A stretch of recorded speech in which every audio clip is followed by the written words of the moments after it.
नमस्कार, मैं विशाल। एक बार फिर से आप सभी का स्वागत है। मोहन भागवत साहब की एक पुरानी तकरीर सामने आई है। अब चूंकि ये धर्म को मानते नहीं है तो किसी न किसी मजहब में दाखिल हो चुके होंगे या फिर होने वाले हैं।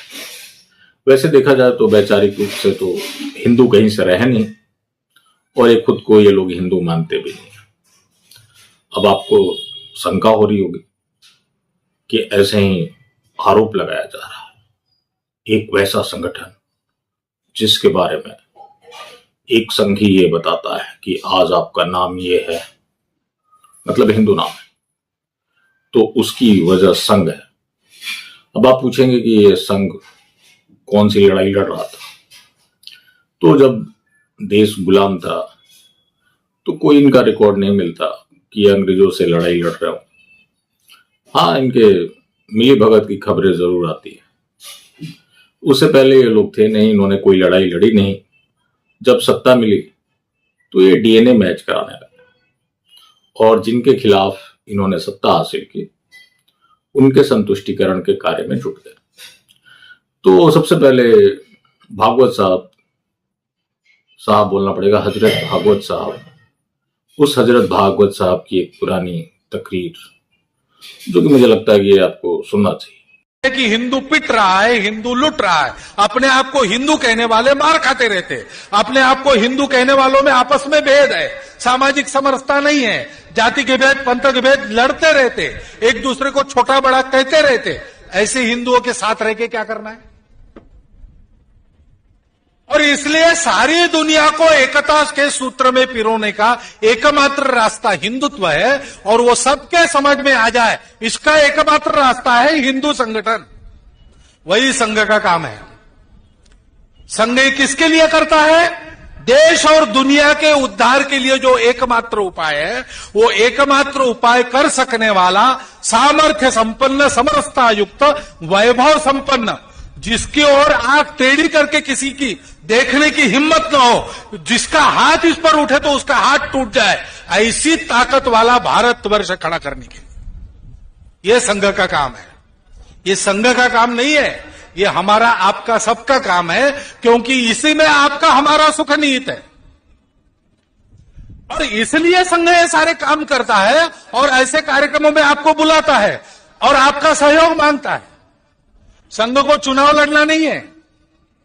आजकल राजनीति के साथ जोड़ के संघ को बहुत देखा जाता है। संघ का राजनीति से कोई संबंध नहीं है। मैं भाग नहीं रहा हूं। संघ को अगर राजनीति करनी है तो संघ अपना मालिक है। संघ को भागने की जरूरत नहीं और किसी पार्टी के पीछे छुपने की जरूरत नहीं। लेकिन संघ को जो काम करना है वो राजनीति से हो नहीं सकता। आज की राजनीति समाज को तोड़ती है और इसलिए अपने जन्म से सोच समझकर सब प्रकार की राजनीति करने की ताकत संगठन और कार्यकर्ताओं की होने के बाद भी संघ जानबूझकर चालू राजनीति, पक्षीय राजनीति, चुनाव की राजनीति से दूर रहता है। अब संघ का सामर्थ्य बन गया है तो राष्ट्रहित में देश की राजनीति चले, ऐसा प्रभाव कभी कभी अपने आप पैदा होता है। अपने आप होता है, कहना नहीं पड़ता कुछ। अगर कोई बल संपन्न सच्छील आदमी जो किसी गुंडे की गुंडागर्दी नहीं सहन करता, वो साथ में बैठा है तो दो चार गुंडे आएंगे भी, देख के वो सोचेंगे कि यहां गड़बड़ करेंगे तो मार खाएंगे, चुप बैठो, सभ्य आदमी जैसा बैठो। ये अपने आप होता है, करना नहीं पड़ता। इतना बड़ा स्वयंसेवक वर्ग राष्ट्रीय दृष्टि प्राप्त सारे देश में फैल गया है तो संघ का एक प्रभाव है। और जब कभी उसका उपयोग करना आवश्यक होता है, संघ जरूर करेगा, राष्ट्रहित में, पक्ष हित में नहीं, व्यक्ति हित में नहीं, संघ हित में भी नहीं। राष्ट्र के हित में इतनी प्रचंड स्वयंसेवकों की शक्ति निष्क्रिय बैठने नहीं देगा संघ, उसका जरूर उपयोग करेगा। लेकिन संघ को सत्ताकांक्षा नहीं है, संघ को चुनाव लड़ना नहीं है, संघ किसी पार्टी व्यक्ति के पीछे नहीं है, संघ राष्ट्रीय नीतियों के पीछे जरूर है और रहेगा। तो हाँ, तो आपने सुना कि अपने आप को हिंदू कहने वाले पिटते रहते हैं, ऊंच नीच का भेद है, समरसता नहीं है और तमाम सारी इनकी तकरीरें आपने सुनी। उसके लिए हिंदुत्व की जरूरत है, उसके लिए फिर हिंदू संगठन और आरएसएस वो काम करता है। फिर अब ऐसा हिंदू संगठन जिससे कोई आंख में आंख नहीं मिला सकता, पहले उस संगठन के बारे में आप जानना चाहेंगे तो पहले ये देखिए।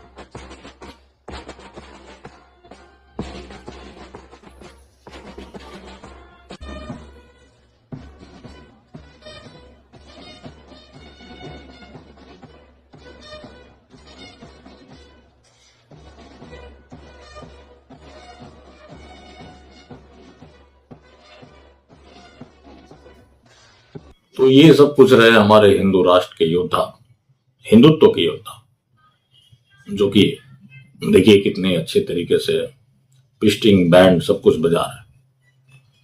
अगर आप भी अगर घर में कोई मांगलिक कार्य कर रहे हैं तो वहां पे भी अगर आपको बैंड बाजा वालों की जरूरत हो तो किसी संगी से आप संपर्क कर सकते हैं। और कोई भी जो संगी होता है वो ऐसे काम में पारंगत होता है। वो ऐसे पूछेंगे तो कहेंगे कि हम राष्ट्र निर्माण कर, सुबह उठ के कसरत करना, योगा करना, उसके बाद लाठी लेके घूमना, बैंड बजाना, ये सब इनके राष्ट्र निर्माण के कार्य।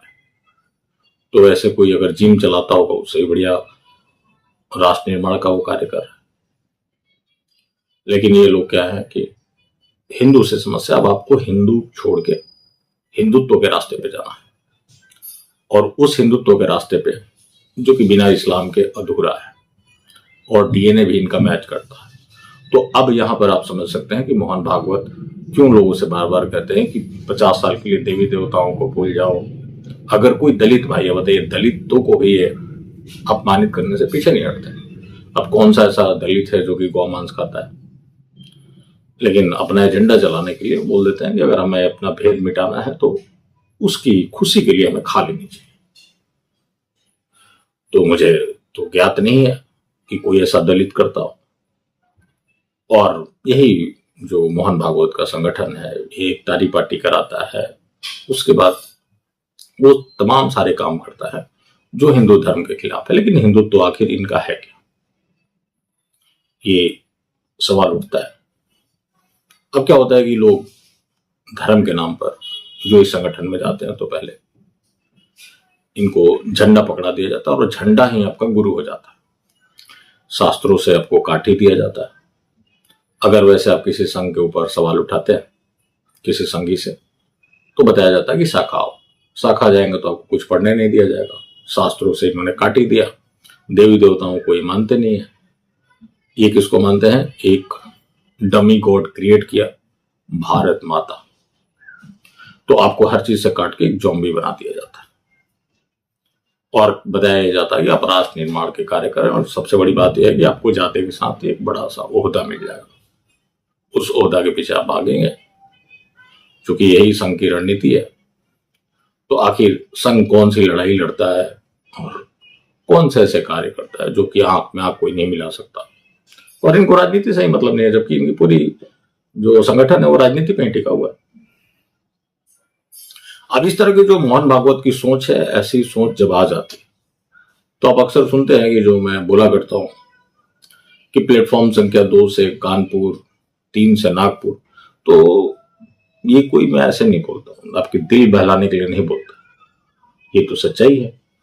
अब क्या है कि ऐसी सोच आने के बाद वही प्लेटफॉर्म संख्या 2 से कानपुर, 3 से नागपुर जाना पड़ता है, क्योंकि ये नागपुर से ही आते हैं और जो सबसे बड़ा सेंटर है आज वो कानपुर है। कानपुर तो जाना ही पड़ेगा। अब सवाल होता होगा कि प्लेटफॉर्म संख्या 1 क्यों छोड़ा जाता है।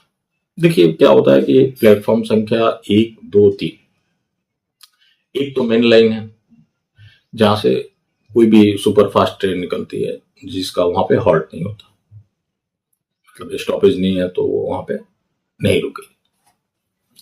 एक से क्या है कि जनरल यात्री अपना जहां जहां जाना होता है वहां जाते हैं,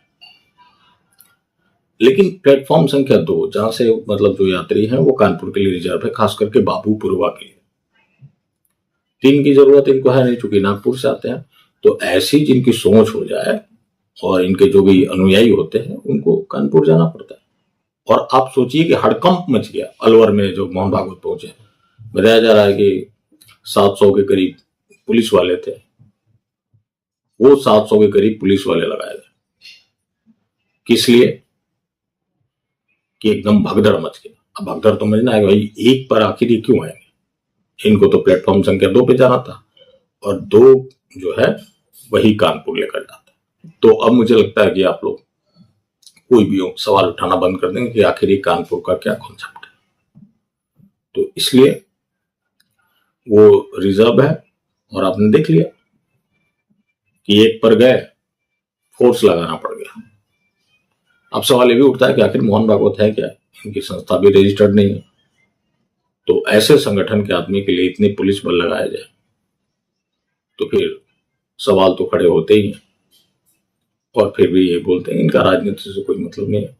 तो आज ये देखकर आप अंदाजा लगा सकते हैं कि अगर कोई हिंदुओं का प्रथम शत्रु है तो वो आरएसएस है। तो इसलिए कोई भी अपना प्लेटफॉर्म ना भटके और ऐसी जिसकी सोच आएगी उसको कानपुर जाना पड़ेगा। चलिए, आप सभी का बहुत धन्यवाद। बाकी जिंदा रहें तो फिर मिलेंगे और मिलते रहें तो जिंदा रहेंगे। मिलना जुलना तो खैर जारी रखे, लेकिन मुजरा के लोग यहाँ पर ना आए। वो प्लेटफॉर्म संख्या 2 से कानपुर और 3 से नागपुर प्रस्थान करें, वहां भी नहीं जा सकते तो मुजरा मानव के कार्यालय में जाए, जहां से वो कैचीकरण के जरिए संतुष्टिकरण की अपनी आखिरी मंजिल को प्राप्त करें। यहां वो अपना समय बिल्कुल भी बर्बाद न करें। बहुत धन्यवाद।